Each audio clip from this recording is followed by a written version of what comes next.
Hello, welcome back to Math Time with Professor Prime. I'm your host, as always, Professor Prime. So, let's talk about math and Dragon Ball games.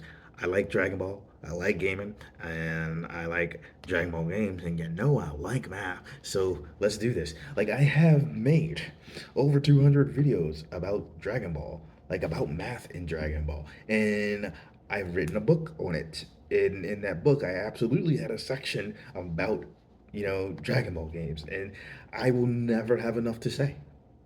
I could go on for days. But I wanted to make this video to just like give you a broader sort of look at everything. Dragon Ball is a very fighting centric, franchise. And with fighting games, they've been a big staple of gaming for quite some time. And so, having that merge of Dragon Ball and fighting games, right? That has not been uncommon. But, there have been other genres, but with fighting games, it just makes so much sense, right? And that will be the focus of this video, though I've played, a lot of Dragon Ball like games, a lot of Dragon Ball Z games, because that's mostly what they are. um, but in the past, I've gotten to talk about some of my favorite, Dragon Ball games. With my absolute favorite being Dragon Ball Z Budokai 3. There was so much to discuss when I made that. And I dig that game so much. But some other ones over time too, right? Like, okay, so let's get into it. Like, I won't really be discussing narrative elements. You're free to assume spoilers if you really want to, but you should be good. Um, so yeah, let's talk about things. So when it comes to fighting games, much like action games as a whole, you have the idea that a lot of times you're dishing out damage while trying to avoid taking it. It is something that is inherently mathematical, right? Like you're trying to take your opponent's health down to zero while trying to keep your health at 100%. Ideally, at a minimum, you're trying to not let your health go down to zero. And again, it's something that is inherently mathematical, and I dig it because you have that idea, and then you have how that gets across to you, right? And there's been so many fighting games over time, and so many different things that you could do that with that. And with Dragon Ball, while you have a whole bunch of different games, there has been some things that has popped up over time, or sorry, that have popped up over time. So starting with the basics, right? You're dishing out damage or trying to avoid taking it, and you have your health to be concerned with. And then the more Dragon Ball sort of stuff comes into play, right? Because in a lot of Dragon Ball games, you have your ki to consider, right? Like you can do your melee attacks, you can do your basic ki attacks, but then you have the idea of your ki gauge, which typically will allow you to do, stronger physical attacks or special ki attacks, right? So it lets you do those higher level moves, right? And you have that idea that, hey, I'm trying to maintain my health while building up ki. In some games, you can charge, and in a lot of games over time, you can charge your energy. So it's like, hey, I'm trying to dish out damage. I'm trying to, maintain my health. I'm trying to build up ki so I can dish out more damage, but doing special moves. And again, it's something that's inherently mathematical, but it looks wonderful in practice, and I dig it. And then for a lot of games, it's not uncommon to have an ultimate attack, right? And different mechanisms to introduce that, right? And while there are different types of ultimate attacks that pop up in these Dragon Ball games, a lot of them are damage oriented, which makes sense. Um, so you have that basic idea that I mentioned, right? Trying to dish out damage or trying to avoid taking it. And it starts to expand, right? Like you start to deal with ki, you start to deal with special attacks, you start to deal with ultimate attacks. And in a lot of Dragon Ball games, you can fly. Not all, which is weird to me, but a good deal, especially more so over time. So that's another dimension to the game, right? And I think that's cool. It's fun to fly. I want to be able to do that in real life, but we're not there yet. Um, and I want to specifically do a Dragon Ball style, but again, we're not there yet. I've tried. No, I've tried. I think we all have. Same with like shooting like a key blast. Who hasn't, right? But again, we're not there yet. At any rate, right? So you have like a basic idea that's inherently mathematical, and you see it begin to expand. And there's so much math not only on the surface but behind the scenes and building things up. And then with Dragon Ball games, so you have these basic ideas, and then you get to expand. right? You get to have like a lot of games have a good like roster of characters, right? Um, and then for some games, you'll have like a story mode. You'll have some currency where you can buy more moves or characters or skins and all of that.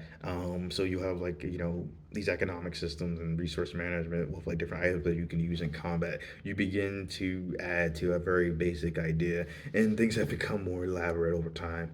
And then when I think about Dragon Ball games, there's just like so many that come to mind, but like the two that really stick with me, right, that I think about a lot, and I've made videos for. One is Dragon Ball Z Budokai 3, and one is Dragon Ball Z Legendary Super Warriors. With Dragon Ball Z Budokai 3, it is my favorite Dragon Ball game and one of my favorite games of all time. It is brilliant. And what I like about that is like one, it feels good, it's fluid, it's fast, but there's so many things that it's adding to like real basic ideas, and you can make arguments of like different things that the Budokai games have added as a whole. But just thinking about like Dragon Ball Z Budokai 3, when I think about that, I think about how you have that basic idea that I talked about, like dishing out damage and trying to avoid taking it. And then it's like you have the health, you have the key, you have special moves, you have ultimate techniques, you have the Dragon Rush, attacks. Which there's different ways that can play out, and so you have the idea of doing the teleportation. You have different items and ways to like customize your characters.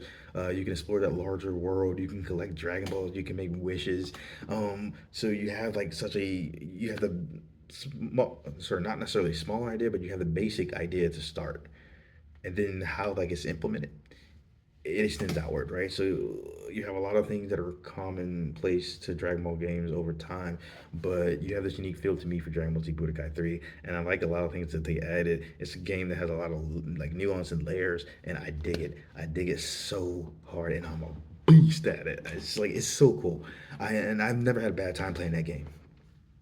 And then I mentioned Dragon Ball Z like Legendary Super Warriors because like that's one that I don't feel like gets talked about enough. So it is a card based, uh, turn based fighting RPG. It's doing a lot, and I'm freaking here for it. And if I'm not mistaken, realistically speaking, that was the first Dragon Ball Z game I played, and hence the first Dragon Ball game I played. And if you're wondering about that, it actually works a lot better than you may be thinking, and the soundtrack is beastly. It came out on Game Boy Color once upon a time. A lot of Game Boy Color tracks are weirdly good. Don't know why they just say hit. But Dragon Ball Z Legendary Super Warriors, I like that idea because that it takes what I said, that general idea of how action works, how dishing out damage, and taking sorry, and avoid taking it works. You have that basic premise, and then you expand. And in this case, you do have things like different like moves that you could do, like different special moves, and like ultimate techniques and all that. But you also have the card aspect, right? Like you're collecting cards, you're building your deck, you're doing like inputs. So it's like this interactive turn-based fighting game, but also RPG. With a killer soundtrack, right? I dig it. I dig it hard. It stuck with me. And for the record, like at this point, right, like I've played that over 20 years ago. Don't like saying that out loud. That felt some kind of way, and I feel some kind of way about it. But um, it was great. It's a great game, and so those are like my two favorite. But there's been so many of them, other ones over time. Like I mentioned, the 2000s, right? Like that was an era where there was a lot of Dragon Ball games, right? Like you had of course the Budokai series. Then you also had the Sparking series, aka Budokai Tenkaichi series, and these are like in the 2000s, and then like in the 2000s and 2010s, you still had more coming out, right? Like you had like a Raging Blast, um, you had Burst Limit, which I think that one's underrated. um, but in the Raging Blast 2, um, there was some other ones that came out, and there was definitely like different Game Boy titles that were coming out during that era. So like from the early 2000s, and then like the 2010s, or sorry, so from the 2000s to 2010s, you had a lot of Dragon Ball games, and of course like over time. they've expanded, and you get like a lot of RPG, um, sort of, Dragon Ball games, which is not their first go around with that.